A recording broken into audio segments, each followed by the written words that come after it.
गरुड़ पुराण की रहस्यमय यात्रा। शीर्षक, एक आत्मा की मृत्यु के बाद की यात्रा। गरुड़ पुराण की सच्ची कथा। भाग 1 से, प्रस्तावना और आत्मा का शरीर छोड़ना।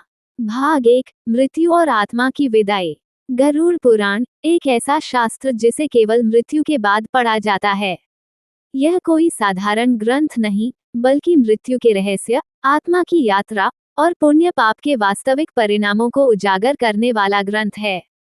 ये संवाद है भगवान विष्णु और उनके वाहन गरुड़ के बीच। और आज हम सुनेंगे एक ऐसे व्यक्ति की यात्रा जो जीवन भर धर्म करता रहा, परंतु मृत्यु के बाद उसे वो सब झेलना पड़ा जिसकी उसने कल्पना तक नहीं की थी। एक गांव में श्रीधर नाम के एक वृद्ध संत रहते थे। उन्होंने सारा जीवन सेवा, पूजा पाठ और धार्मिक कार्यों में बिताया। लोग उन्हें पूजते थे, लेकिन वह भीतर से कुछ अहंकारी और थोड़ा मोह से ग्रसित भी थे। उन्हें अपने बड़े आश्रम पर गर्व था, और कभी कभी वह दूसरों को अपमानित भी कर देते थे। एक दिन उन्हें अचानक दिल का दौरा पड़ा। उनके शिष्य, परिवार, गांव वाले सब इकट्ठा हुए। श्रीधर अब अपने अंतिम समय में थे, और फिर आखिरी सांस। उस पल सब रो रहे थे, लेकिन श्रीधर की आत्मा अब ऊपर उठ चुकी थी।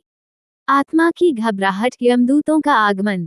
श्रीधर की आत्मा ने अपने मृत शरीर को देखा। कब्र के फूल, रोते हुए बेटे और वेद मंत्रों की ध्वनि। लेकिन तभी 4 काले, भयंकर आकृति वाले यमदूत प्रकट हुए। उनके हाथों में सोने और लोहे की रस्सियां थीं। आत्मा चिल्लाई, मैंने जीवन भर भजन किया, मुझे क्यों ले जा रहे हो? यमदूतों ने कहा, भजन किया, लेकिन उसका गर्व भी किया। सेवा की, लेकिन उसका घमंड भी किया। दूसरों का अपमान किया, तर्क में तानाशाही की। चलो, अब अपने कर्मों का फल देखो। और आत्मा को खींचते हुए ले गए। अगले भाग में, भाग 2, आत्मा की 7 दिन की पृथ्वी यात्रा और वैतरणी नदी का रहस्य। भाग 2, आत्मा की 7 दिन की यात्रा और वैतरणी नदी का रहस्य। शरीर अब पंचतत्व में मिल चुका था, पर श्रीधर की आत्मा भटक रही थी अपने ही कर्मों के भार से। और शुरू हुई वो यात्रा जिसे गरुड़ पुराण में प्रेत यात्रा कहा गया है। पहले 7 दिन आत्मा का पृथ्वी पर भटकना। मरने के बाद आत्मा 7 दिनों तक पृथ्वी पर ही रहती है। वो अपने परिजनों को देखती है, कैसे उसके पीछे रो रहे हैं, कैसे संपत्ति बंट रही है, और कैसे कोई कोई पहले ही उसकी चीजों पर हक जमा रहा है। श्रीधर की आत्मा चिल्लाती है, मैं जिंदा हूँ, कोई सुनो, कोई पिंडदान कर दो। पर कोई नहीं सुनता। इन 7 दिनों में आत्मा को भूख लगती है, प्यास लगती है, परंतु उसका शरीर तो अब है ही नहीं। श्राद्ध और तर्पण का महत्व।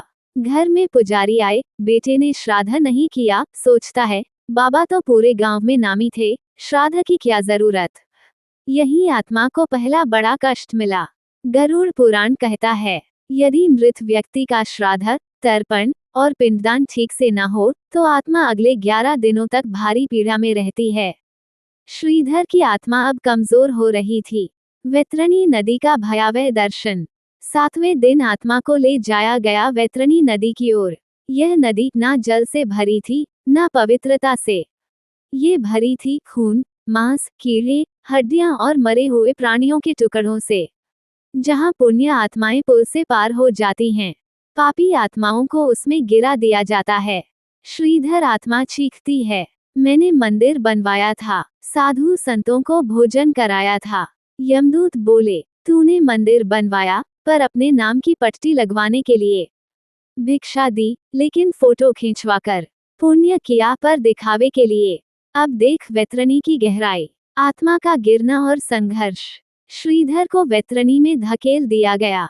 उसके ऊपर खून के झाग उठे, मरे हुए जानवरों की गंध, और कीड़ों ने शरीर को चबाना शुरू किया।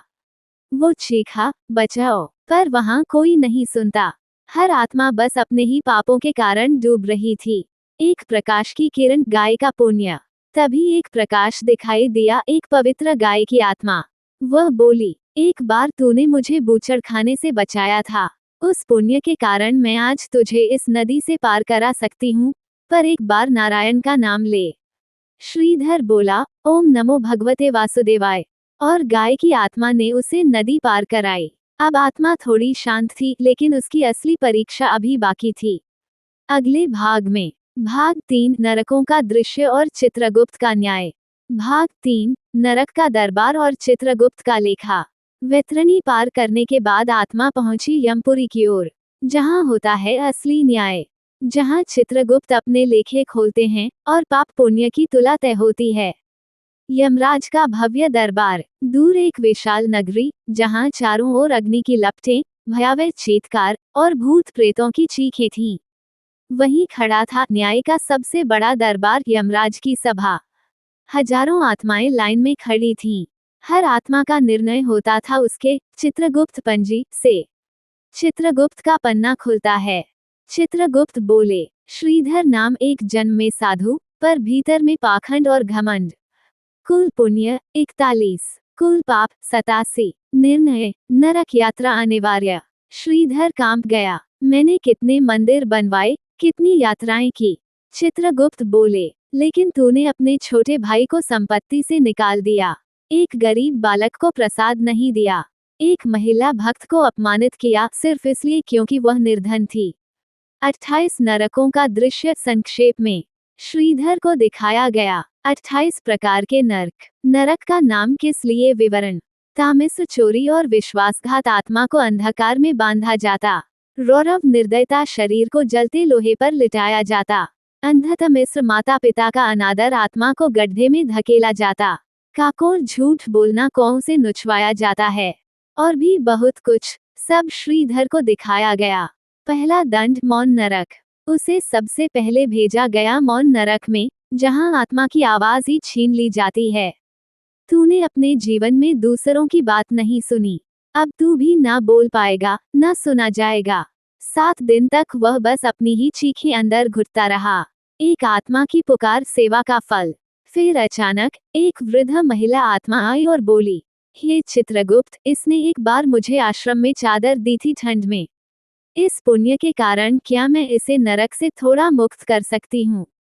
चित्रगुप्त बोले, पुण्य कभी व्यर्थ नहीं जाता। यमराज का अंतिम निर्णय। यमराज बोले, श्रीधर, तेरे जीवन में दिखावा था, मगर अंदर कुछ दया भी।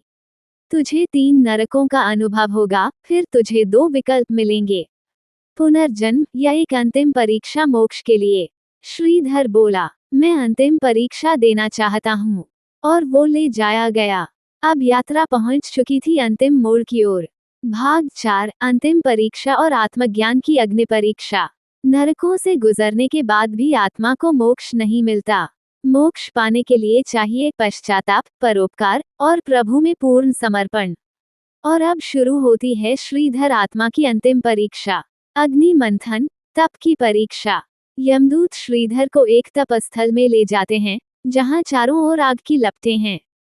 वहां बैठते ही आवाज आती है, यदि तू वास्तव में मोक्ष चाहता है, तो तू 7 दिन तक इस अग्नि तप में बिना हिले, बिना बोले बैठे रह। शुरू होती है आत्मा की अग्नि परीक्षा। पहला दिन चुप्पी, दूसरा दिन तपती हवाएं, तीसरा दिन पिछली गलतियों की यादें आंखों के सामने, चौथा दिन आत्मग्लानि, 5वें दिन श्रीधर रो पड़ा, हे प्रभु, मैंने पाप किए, पर मुझे जीवन का मोल अब समझ में आया। अगला जन्म सिर्फ सेवा का होगा। मैं नहीं चाहता कोई मंदिर, सिर्फ दूसरों का आशीर्वाद, भगवान विष्णु का दर्शन। जैसे ही 7वां दिन आया, चारों ओर प्रकाश फैल गया। स्वयं भगवान श्रीहरि विष्णु प्रकट हुए। वत्स श्रीधर, तूने अहंकार छोड़ पश्चाताप किया है। अब तेरे सामने 2 मार्ग हैं। 1 पुण्य परिवार में पुनर्जन्म, 2 तपस्वी योनि में अंतिम जन्म, या 3 प्रभु चरणों में स्थायी निवास मोक्ष। श्रीधर ने सिर झुका कर कहा, हे प्रभु, अब मैं कोई विकल्प नहीं चाहता, मुझे बस आपकी सेवा में रहना है। आप जैसे चाहें वैसा करें। मोक्ष की प्राप्ति। श्रीधर की आत्मा स्वर्ण प्रकाश में विलीन हो गई। सारे पाप जलकर राख हो गए। स्वर्ग के द्वार खुले और वह सीधे प्रभु के धाम को प्राप्त हुआ। श्रीहरि बोले, ये वही आत्मा है जिसने मोह, माया और अहंकार को त्यागा। अब ये सद्गति को प्राप्त हुई। इसके जीवन की कथा अगली आत्माओं के लिए एक प्रेरणा बनेगी।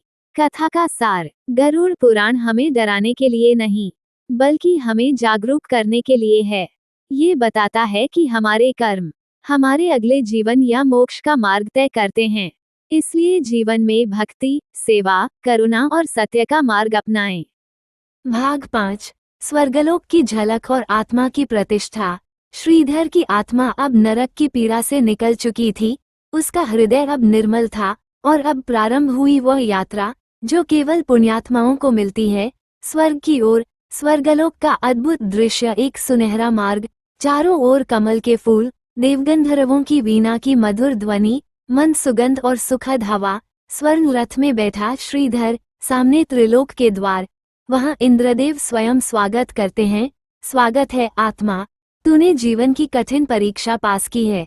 अब तुझे मिलेगा पुण्य का फल और ईश सेवा का अवसर।